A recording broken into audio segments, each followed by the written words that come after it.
once it's explained clearly to the patient that we call it informed choice.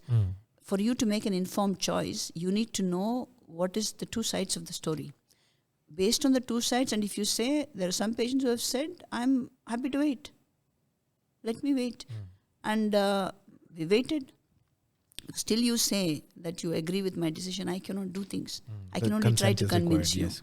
I more than I can make you get scared very easily. I have the doctors. We have that little bit of edge over the patients. It's very easy to scare and get you to do a cesarean.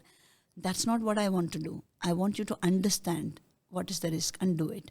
So for that, the consent, I can get your consent. If I tell you a few things and scare you, you will give me your consent and you will be done with it. But retrospectively, later on, you will feel like, was I given all the information?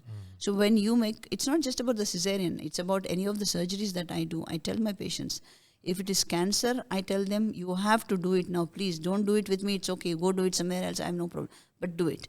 If it's non-cancerous, I tell them, if you wait, these are the things that can happen, that might not happen. This is the amount of time you can safely wait. And there's like fibroids and things, you can wait a lifetime, nothing will happen to you. No life-threatening thing will happen to you. It will grow bigger. Your problems will be still there, or they might get worse. But you will not die out of a fibroid. So I tell the patients, and I've had patients who've been following up with me with heavy periods and fibroids and things like that for 2 years, 5 years, where they need to make a decision to have their uterus out. I mean, they're older women, but they can't make the decision. And they keep coming back to me. I said, okay, fine, this is your option. You don't want that. The second option is this. We'll carry on till you're comfortable. And I've had these patients come back eventually in the end when they have realized and made up their mind and understood and had that feeling of, okay, fine, I'm comfortable now with doing this. And then they come and tell me, doctor, kar dijiye surgery, abhi ho gaya, bahut ho gaya iska.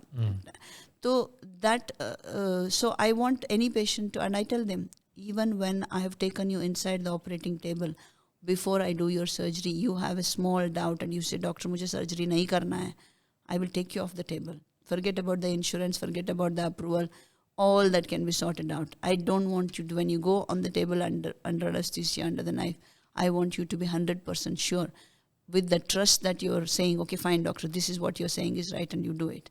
That's where the trust comes from. I think it is the matter of communication, and I do feel that sometimes in the busy time, some doctors might not realize that a patient is not actually worried about what you're doing to them. It's how you're explaining things to them. Right.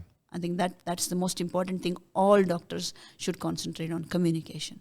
And that's pretty good with you, doctor, because back when you were an obstetrician and we used to come to you, the way you guided us through, it was fabulous. You gave us a lot of hope because we were new parents then. Yeah.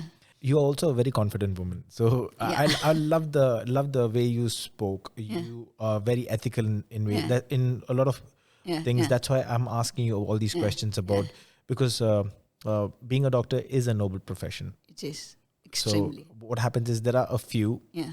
and I wouldn't know whom, Yeah. but there are a few that don't go that way. So that's why there are doubts in people's minds. Yeah.